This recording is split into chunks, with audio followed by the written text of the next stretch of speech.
Hello everyone, my name is Paul Spears, and today we're going to be taking a look at community trends, and we're going to try to understand how some upcoming changes in Web 2.0 are going to lead to transformation of development teams. So we picked this topic because through our work in consulting and teaching, we just like to share what we've learned. And this is kind of an interesting, broader topic that relates to, okay, technology changes over time. How do we get ahead of it? How do we understand what's coming, and how do we take advantage of those changes? And so today we're going to be modeling some trends, and we're going to explain the methodology we use to do that, and then we're going to use that model to understand where we are today and how to prepare for tomorrow. So again, I'm Paul Spears. I work at Oasis Digital Solutions. You can find me on Twitter at @TheEvergreenDev. And normally I don't go on about the organization I work for, but for this particular topic, it's really relevant. So at Oasis Digital, we've been doing custom solutions with agile development for over 20 years. Those solutions have spanned not only waves of technologies, but entire generations of tools. So solutions containing desktop, server, web, mobile, you name it, we've been a part of all of those generations. On top of that, since 2014, we've been training teams in web technologies and agile solutions, and have managed to impact over 400 companies this way. And fortunately, through our interactions with them, we've learned a lot as well. Through all that training and consulting and building, we've had a hand in crafting many solutions. And this has allowed us to take a step back and learn about how a project and technologies that they're built on, how those change over time. From the start of a project through long-term support of a project, how does the focus of a developer shift? And what we found is, as it relates to agile client projects, that they all have roughly the same pattern. As a project matures, the same technical challenges appear in the same order, step by step. So, for example, when a project first gets started, all of the mental effort is on how do we get this scaffolded out, how do we get the right file system in place, how do we make it so that multiple developers can work on this project and get things started. And then after those initial problems are solved, attention turns to things like best practices, style guides. How do we get everyone not only working, but working in sync with one another? The attention then turns again, this time typically to things like state management.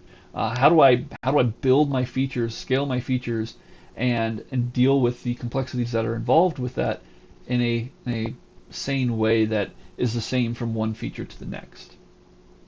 And so this stepwise sequence, it continues on through the life of the project with the mental mind share of the project leads moving from one topic to the next, and from project to project, this takes roughly the same order. Let's see an example of this now from our experience working with Angular projects. So this isn't limited to Angular projects. This is basically true of all Web 2.0 technologies, but we're focusing on Angular as that's where we have the most experience. So again, this process, it starts with getting your CLI and building out your application scaffolding, getting Hello World out the door. Then we shift to things like style guides and best practices.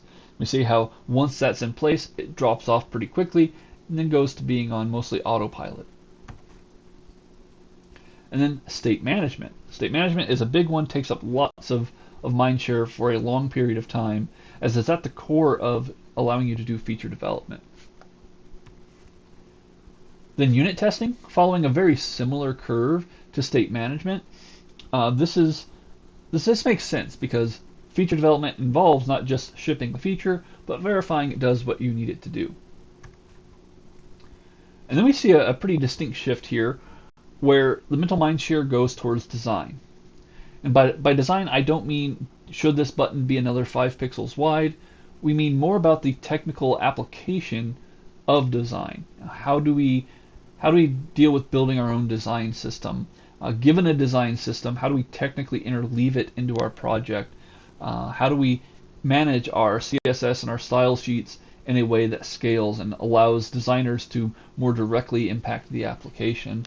How do we make a component architecture, component set that is reusable and shareable across projects the attention of the project leads tend to move here once features start getting shipped out the door. And now that we have features, now that they're looking good, we typically see a shift towards end-to-end testing. So that is, not only does the feature get shipped and not only is it built the way it should, that now gives us enough meat on the project to start verifying the end-to-end behavior of the application. Next up comes governance. And so now that we have some real traction going on, this is when projects typically start to gain notice from management at higher levels of an organization. And so concerns about, okay, how do we reuse some of this code? How do we employ a reuse strategy to make sure that we're being efficient with how the app is developed? How do I understand the dependencies of the app, both external and internal? How do we manage the continued scope and growth and scale of the application in a financially responsible way? Governance is doing a lot of work here. There's lots of different categories that lots of different topics that fall under the category of governance. But that typically shows up after the project feels real to management. And then deployment. Deployment's got a little bit wider possibility of where that's going to show up, but this is the idea that now we have it tested, we're not just saying, oh, I've built the app and I've put it on a CDN. This is any innovation related to deploying. For example, if you're dealing with a consumer-facing application and it's going out to the public for use, you really want to have buttoned down a strategy for how you're going to build and deploy your application in a way that gets to them very quickly. So this is where we see things like, should I be using server-side rendering? Questions of that nature typically show up at this point. And then we move on to ilities. So you would think deployment would be the end of the story. Turns out for certain categories of work, it's actually just the start. If you're not familiar with the term ilities, this is referring to things like accessibility, scalability, extensibility, reliability, any of those nouns that describe the quality of a project or product as a whole. That's what we're talking about here. And the reason that these show up at this point is typically due to the fact that until you ship, you don't have a product. And if you don't have a product, it doesn't matter how well it performs. And that's a common shared belief about how software development should work, is that you get the application out the door, get it in the hands of users, and then you discover in what ways it needs to be improved and tweaked and adjusted in order to meet their needs. Because until you're shipping, you don't have anything to optimize. And then we hit the last step, and this is LTS. This is, I have an app, users are using it, they love it, it's meeting their needs. Now we need a strategy to gently continue to grow the feature set and maintain the software and the versions of the dependencies of that software over time, and have a strategy for how we're going to continue to ship for a long time. And this is typically where a project will have a large number of their developers step off, and once this problem is solved, typically your project leads will cycle on to additional projects. And so from each of those steps and kind of understanding where they land in the time frame, we're able to build a timeline for Angular projects. Again, this isn't just Angular, this is actually a similar timeline for projects built in things like React and Vue as well. And more broadly, I would describe this as a Web 2.0 technology timeline for any project built on a Web 2 framework. Now, fortunately, through our work and training, we're able to glean some additional insights, and the first one being that the pattern that we have emerged here for our projects isn't just our projects. This is not a phenomenon that is unique to Oasis Digital Development or the clients that we serve. In fact, this seems to hold relatively true for the vast majority of different organizations that we've talked to. Now, the second, more interesting piece is that community interest follows the same pattern. By that I mean, if you think about the life cycle of, we'll continue to take Angular as our example, the life cycle of Angular and where Angular has innovated over time, we're going to show here in a moment how it follows these same steps, but it plays out over the lifetime of the project of Angular itself as a technology, and not just condensed down to the life cycle of one project.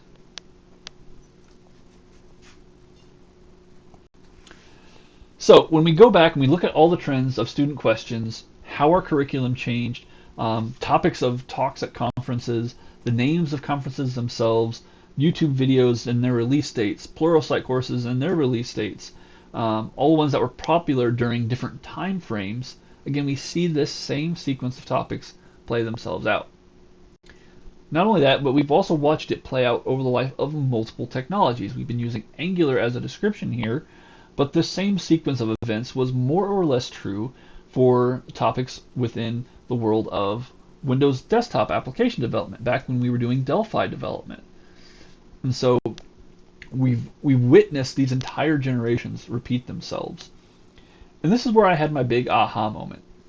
I realized that this pattern can be used to get ahead of future technology waves.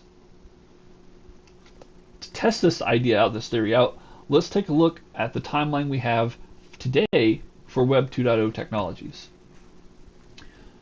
So we see here, this is again the timeline for one particular project. But let's see now if we can map this timeline to that of community interest over time. And as it turns out, so far with Angular, we're right on schedule. We've had like the Angular CLI, Angular itself version 2 was released in September of 2016. And then we saw around the time version 4 of Angular came out, the style guides started to become canonical as part of the Angular documentation. And we saw a lot of articles talking about changes to the style guides from version 1 to version 2. And then that was around 2017 that V4 came out. NGRX so moving to state management, NGRX being the de facto state management solution for Angular, that came out in Q3 of 2018. Unit testing, we saw lots and lots of content, a lot of that content even produced by our own team here at Oasis. We had Lance Finney, Jack Balbus, and we had Chris Harden, all playing a role in producing unit testing content here. And we saw that as part of the larger content push as well in the rest of the community. That spanned a pretty wide range, like we mentioned, from like 2017 to 2018, and so on and so forth. So Stencil being a design system building tool that was released in 2019, and we saw other thoughts around how to make and sustain the building of a design system, and that was really popular in 2019. But if we look to the right of this particular timeline, we see that the innovation, we don't have like clear-cut conversations around ilities yet in this Angular ecosystem. We have things around deployment. We had this big push for Jamstack and all the tools related to Jamstack. This was part of the conversation around ways in which you can deploy your Web 2 technologies, and that was as recent as 2020. But now we have a gap here where we've not yet heard of the community talking a lot about tools for things like, ilities of reliability, scalability, extensibility. People are talking about it, but there's no solid solution just yet. All right, so we have a model. How do we use it for forecasting? And my opinion is that you have to have the right questions that you can apply to your model in order to get answers that predict the future. And so we've got 3 different categories. We've got short, medium, and long-term predictions that we're going to be making. And just like with any model, any kind of forecasting, the further out you get, the more those predictions become just speculation, because it's not as immediate and apparent as to what's going on. So for short-term predictions, we're going to use the question of what steps are we currently on, and where does the model head next? And we saw a preview of that where the community involvement kind of fell off after development. It's not that it has fallen off, it's just that we're currently working through the current step of that timeline. For medium predictions, the question is, what are some well-solved problems from those past steps that are still difficult to implement. There's this common trend where just because you have something solved doesn't mean that that's a solved problem yet from the perspective of ergonomics. Ergonomics tend to be a great indicator of medium-term predictions because open source and tooling authors, they're hard at work at converting those past pain points into profit. So the last category is long-term. So again, this is where the model starts to get a little bit weaker, and we can't look at individual steps within this timeline. We've got to zoom out and look at the timeline as a whole and compare how that timeline as a whole compares to the previous generation's timeline and understand what caused the transition from the past to the current, and use those same indicators to attempt to predict what's going to happen in the next round of transition. And so one of the key indicators that I look at is how has user behavior changed since this technology came out? How has hardware and software also changed in response to that user behavior change? So let's go ahead and try to get some answers to these questions and use them to make our predictions. All right, short term, as we've hinted at before, in terms of Web 2.0 and its innovation life cycle, I'm declaring that we are between the deployment and the ilities phase of this project timeline. Lately, there have been all of our changes to our primary frameworks. They've been largely related to just minor ergonomic improvements, slight increases in performance, very minor features.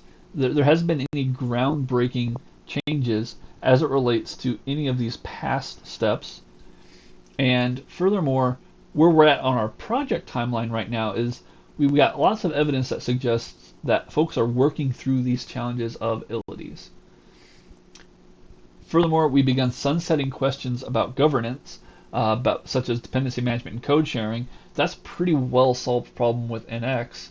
And deployment, again, folks have figured out how to get their app deployed in a way that they're satisfied with, but we've not seen anyone really happy with their solutions to things like extensibility. Like how am I going to continue to grow this application?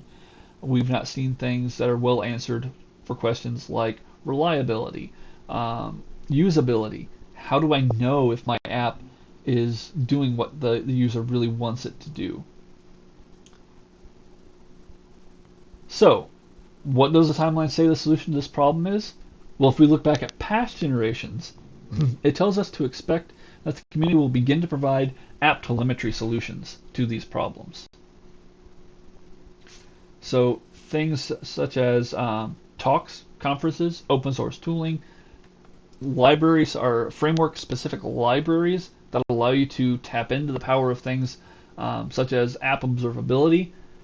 Not to be confused with RxJS, observability is another term used to describe telemetry solutions. Just what is my user doing? How are they using my application? What features aren't being used? What features are being used?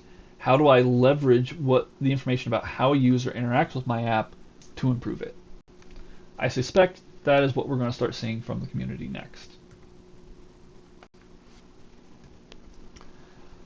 So again, the questions that we're trying to get answered here with telemetry in terms of how to take advantage of this wave are all around things like how does the user interact with the app?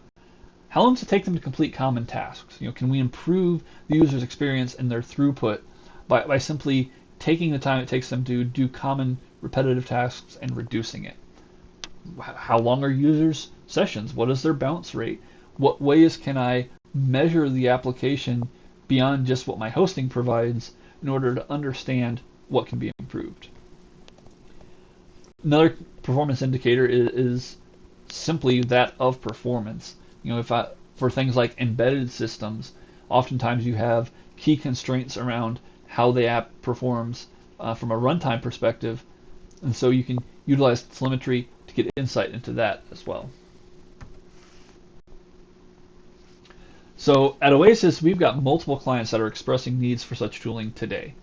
And in the absence of those community-supported, off-the-shelf solutions, we've started to pull together kind of the disparate pieces that the community has already shipped that are not yet full solutions, and we've been putting those together, tying those together for our clients in order to get them some answers today.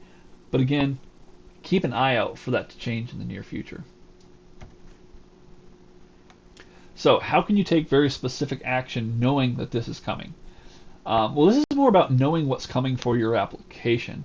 So for those that haven't moved into long-term support with their application, who are probably working on much larger projects that have had a longer life cycle, this is where we can start thinking about what user behaviors matter to you. How could the project be considered a failure bad to UX? How can user processes be improved to increase that throughput? Are there features that you can remove entirely because they're not used? If so, you're going to be able to improve the maintainability and extensibility of your project as a result. Also, if you can remove code, chances are that's going to improve your performance for loading the application as well. So even if you're not really sure what metrics to gather, start thinking about a mechanism for collecting them and storing them. It would be ideal if you know, that way it can help inform those decisions, but at least start thinking about the underlying architecture today. Or don't take any action, and we'll talk about why here in a moment. All right, let's take a look at medium-term predictions. This was the question of what are some well-solved problems with Web 2 that are still difficult to implement. And for me, I see 4 big ones. That's state management, and we have it figured out. React has state management well figured out. It's been solved with Redux for a long time. Angular has had NGRX since it was still in beta, and the community has really embraced those and leaned hard into those strategies. Of course, newer React apps are using things like hooks, but nevertheless, it's still difficult. There's still a lot of moving pieces to get right there to do the default approach to state management. Microservices, those turned out to be a bigger pain than I think most folks anticipated. It has led to continuing the separation of your front-end, back-end engineering team, even though most folks have moved to agile teams that are like full-stack teams that have a mix of everyone. There's still the folks that are front-end specialized and back-end specialized, and there still seems to be a delay between, okay, the front end is ahead of the back end, or the back end is ready well ahead of the front end. Turns out they don't have the shape of the data right because the front end wasn't able to consume it. All kinds of discrepancies there. None of those are specific to microservices. Microservices continued to exacerbate that problem, and they also made it so that your environments are impossible to replicate a lot of times, and just continues to make state management for your application stack as an entire vertical very difficult. Server-side rendering, still not that great. We have solutions for them. Implementing them in our application is not an easy process. It's not well understood, and there's typically like a person on the team that gets it. And then lastly, you can have someone who's just an absolute expert in these technologies, and it still takes them a long time to ship features, just because there are so many moving pieces to put together with our current generation of tooling. So, what does that tell us? What should we expect to see in response to this? For this prediction, I'm giving this about another 1 to 2 years before we see this start to show up in the enterprise. But I believe that we're going to see one more major wave of frameworks with Web 2.0. Now, the start of this is already happening today. These are frameworks that are designed from the ground up to address these 4 core issues that previous frameworks suffer from. I mentioned server-side rendering, and I downplayed it a little bit, but that's actually probably the key element that's being attacked here is the load time of these modern frameworks. All of these are built around the idea of extremely fast initial delivery of features and interactivity for the user. All of these are also tackling how state management works by fundamentally rethinking how your application determines what its state is, because that ties to the ability to quickly front load your application for the user to view. I could give a whole nother talk on just this one slide, But the key takeaway here is that the frameworks mentioned, these are not just another JavaScript framework flavor of the day. They fundamentally solve problems that the past generation can't. And they do so from team members who are part of making the last generation of tools. Mishko Hedry, for example, was the original author of Angular. Rich Harris was involved in the startup of Rollup. Microsoft is a little late to the game in these frameworks, but they've built their new framework utilizing what has been learned about component authoring. And so these are very key technologies for the next wave of client web 2.0 application authoring. So at Oasis, we are shipping these frameworks right now. We have multiple clients that are in production with Svelte and SvelteKit. We've consulted with clients on Blazor, and we're also shipping internal products on Quick today. So what can you do to take action on this? Well, simply start by evaluating this next wave of frameworks. Understand what they're trying to solve, how they're trying to solve it, and evaluate the challenges your current applications have to find out if there's a match here, if there's a need being met by these new frameworks. And earlier I said, or possibly don't prep your application to take advantage of upcoming ILID tools, because it might be better to keep an eye out for, perhaps it's a better solution to migrate to one of these new frameworks. Again, these are not just framework flavors of the day. These are fundamentally different and could be solving core challenges that your app might have. All right, now we're going to move into the land of speculation. These are our long-term predictions. This is 2+ years out. This is absolutely looking at it from old technology that is 10+ years old to new technology. These are much harder to get right, but I'm going to do my best here. For this, we are trying to answer the question of how have users changed and how has hardware and software responded to that. And so obviously there's been a drastic change in the demographic of the average consumer of web software. This is the first generation of user that has grown up with a computer in every home and a device in their pocket. Every one of them has a completely different experience than users that were going into the Web 2.0 generation. So if you think about someone who was picking up and using web software as it was releasing in the late 2000s, many of them didn't have a smartphone. Many of them didn't have a smartphone for years after they had been using web applications. This generation, they grew up with them. As a result, they understand how to use the right hardware for the right job. And we've started to see just this proliferation of devices. Your apps, they're not going to be running on just PC, phone, and tablet anymore. We're talking smartwatches. We're talking headsets of various type, whether it be VR or mixed reality. We're talking every device in your home being internet connected. And so that's going to greatly change the next generation of how users interact with software. ML and AI, that infrastructure is now mainstream. For a long time, AI was seen as a niche technology where you had to be a Python developer and you had to be a data scientist in order to understand how to make models for ML. Well, turns out the making of models for many use cases is now totally commoditized. There are cloud software platforms that allow you to just plug in some data and go. Connecting to and executing these models is as trivial as making any other kind of API call today. The cost and difficulty simply isn't a barrier to utilizing ML as part of your feature set. Also, with the proliferation of those devices, the capabilities continue to improve. 3D rendering is getting cheaper and cheaper to perform, and things like AR are making like the world as a canvas for your applications. So drastic changes in hardware here make computing just look different. On the software side, we're seeing the gaming industry really step up. Tools like Unity and Unreal If you haven't checked these out, like they get you from nothing to I have a working game in a matter of hours.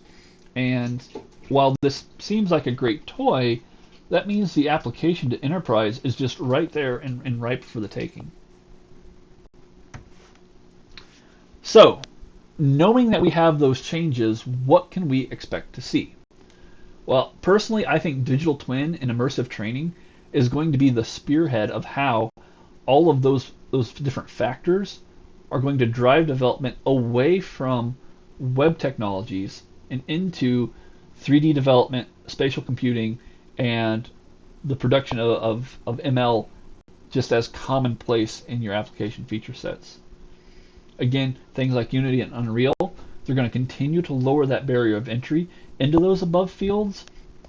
And I think we're going to see, in again, 2 to 5 years, enterprise really start to embrace the fact that the app they ship is no longer going to always be a web application. Now, at Oasis, we've ramped up our R&D efforts, and we've been specifically exploring things like the intersection of 3D platforms and Web 2 infrastructure. And so, for example, we've been experimenting with, a 3D Jira workflow system. So this is, what does it look like to take common 2D tools like Jira and add a 3D element to them? What kind of value might they provide to clients? We've also been working on things like air-gapped AI. This is, okay, now that I know that my devices are more powerful, how difficult is it to ship our ML predictive models, have them run on device, and make that work in an environment where I can't send my data out to the cloud in order to execute AI, but still have a convenient API for developer ergonomics. So how can you take action? Well, again, this is much longer. This is 2 to 5 years. You don't have to take big steps today to start aligning with a prediction that far out. And so I would say start by looking at your current API infrastructure and understand, if I weren't running this as a web application, would I still have access to my data? If I were running this as like a C# 3D app, can I still pull the data I need into such a system? If your company has a digital twin or other spatial computing strategy, understand what that is and become a part of it. I strongly suggest that if your interests are in the innovation of those technologies, that is where you're going to want to live within your organization. For those that are in management positions, pass out some HoloLens. Just buy a couple of these devices. It's a relatively small investment, and hand them out to developers and say, play with them. Try them out for a while. Tell me what you think. Build something with it, even if it's a toy project, just to understand what that looks like. And then lastly, this is for everyone. Assume that 3D, mixed reality, AI, AR, VR, machine learning, that these are no longer niche technologies. Assume moving forward that your users are going to expect features built in this way. So we've talked a lot about change. Let's pause for a moment and talk about what stays the same. So we're going to see plenty of our in-progress projects and new projects continue to be built in Web 2.0. What we've been talking about is where the innovation focus is. Frameworks like Angular and React, they're not going anywhere. They've got at least another 10 years of shelf life before they start to be considered just technologies that are no longer worth starting new projects in. They're going to be around for a long time. So if you're deep invested in Web 2.0 with the current generation of technology, that's okay. Well, again, what we've been talking about here is innovation, not stability. Also, I want to talk about new code. I debated whether or not I wanted to talk about no-code, low-code solutions as part of the things that are changing, but I decided not to. I decided to put it in the what stays the same, because no-code, low-code platforms, those are absolutely on the rise for web, but I think they're sorely misunderstood. These come out with every generation of tooling. There were no-code, low-code solutions for building Windows desktop applications. We now see them coming out like crazy in 2022 for web technologies now. And the reason this happens is because we are now far enough down the line and we have now seen the technology improve enough over time and have been innovated in each of those key areas of product development. We've now seen that innovation come near to completion, so it is now possible to build no-code, low-code solutions for this current round of technology. A lot of folks worry that, oh, well, is this going to take away the jobs of developers? It's not. No-code and low-code is strictly additive to the community of development practice. No-code, low-code it has never been made to replace custom app development for teams of developers. Rather, this allows individuals and organizations that can't afford custom development to still benefit from the capabilities of the current generation of tooling. So there will still be a huge need for custom development. This is just making it possible for more people to access those benefits. All right, so in conclusion, how should we be thinking about the future of technology? Well, as an industry, we're headed towards the phase of LTS for Web 2.0 in terms of innovation. And to take advantage, prepare current efforts for telemetry collection. If you have an app in development right now, keep an eye out for opportunities to take advantage of tools that are going to be coming out in the near future. Prepare your app by understanding what to collect, what metrics are important, and be thinking about a storage mechanism for that. But do so from the mindset of, I want to take my current Web 2 technologies and products that are being built on top of them, and I want to get them into a state of LTS. That way, as innovation shifts away, I can take the mental mind share of my team leads and my lead developers and have them shift with it. So as you come up with new browser-based solutions, begin investigating things like these resumable frameworks like Quick. SvelteKit is not resumable, it's a hydration-based framework, but they're also in the category of framework you should be looking at as you start considering new browser-based products.